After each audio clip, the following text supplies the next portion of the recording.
ಪರಿಸ್ಥಿತಿಯನ್ನ ಗಮನಿಸಿ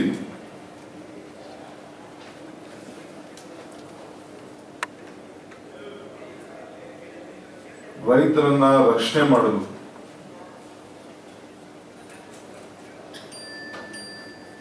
ಯಾವ ರೀತಿ ನಾವು ಸಹಾಯವನ್ನ ರೈತರಿಗೆ ಮಾಡಬಹುದು ಅನ್ನೋ ದೃಷ್ಟಿಯಿಂದ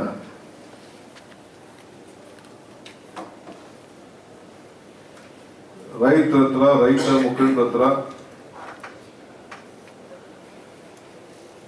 ಅವರ ಸಲಹೆ ಸಹಕಾರವನ್ನ ನೀಡಲು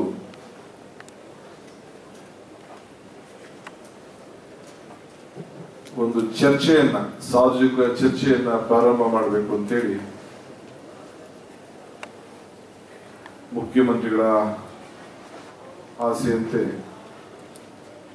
ತೀರ್ಮಾನ ಮಾಡಿದ್ದೇವೆ. ರೈತನ ಉಳಿಸಿ, ರೈತನನ್ನ ರಕ್ಷಿಸಿ, ವಿದ್ಯುತ್ ಉಳಿಸಿ ಈ ಹೆಸರಿನಲ್ಲಿ ಚರ್ಚೆ ಪ್ರಾರಂಭ ಮಾಡಬೇಕು ಅಂತೇಳಿ ತೀರ್ಮಾನ ಮಾಡಿದ್ದೇವೆ. ಬಜೆಟ್ ನಲ್ಲಿ 6,200 ಕೋಟಿ ರೂಪಾಯಿ ಹಣವನ್ನ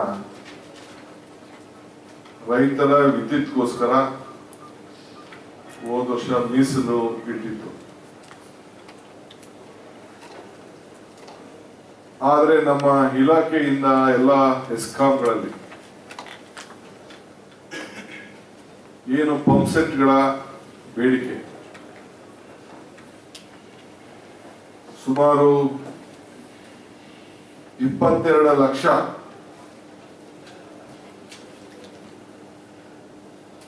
ಅಧಿಕೃತವಾಗಿದ್ರೆ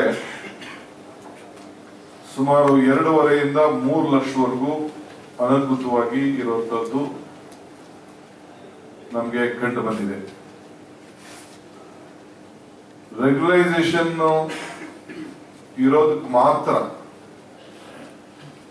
ಸರ್ಕಾರ ಹಣ ಕೊಡ್ತಾ ಇದೆ, ಬೇರೆಯವರಿಗೆ ಕೊಡ್ಲಿಕ್ಕೆ ಆಗ್ತಾ ಇಲ್ಲ.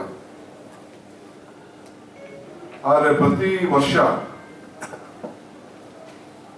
10%ಗೂ ಹೆಚ್ಚಿಗೆ ಈ IP ಕನೆಕ್ಷನ್ಗಳು, ಹೊಸ ಕನೆಕ್ಷನ್ ಕಾನೂನು ಪರವಾಗಿ, ಕಾನೂನು ವಿರುದ್ಧವಾಗಿ ಆಗ್ತಾ ಇರೋದನ್ನ ನಾವು ಗಮನಿಸಿದ್ದೇವೆ. ಈ ವರ್ಷ 7,130 ಕೋಟಿ ರೂಪಾಯಿಗೆ ನಮ್ಮ ಕಂಪನಿಯವರೆಲ್ಲ KRC ಮುಂದೆ ಅವರ ಸರ್ಕಾರ ಇಷ್ಟು ಹಣ ನಮಗೆ ಕೊಡಬೇಕಾಗ್ತದೆ, ಅನುಮತಿ ಕೊಡಬೇಕು ಅಂತೇಳಿ ಅವ್ರ ಮುಂದೆ ಇಟ್ಟಿದ್ದಾರೆ. KRC ಅವರು ಇದಕ್ಕೆ ಒಪ್ಪಿಲ್ಲ. ಅವರು ಎನರ್ಜಿ ಆಡಿಟ್ ಅನ್ನ ಮಾಡಬೇಕು. ಈ ರೈತರ ವಿದ್ಯುತ್ ಎಷ್ಟು ಉಪಯೋಗಿಸ್ತಾ ಇದ್ದಾರೆ ನಿಮಗೂ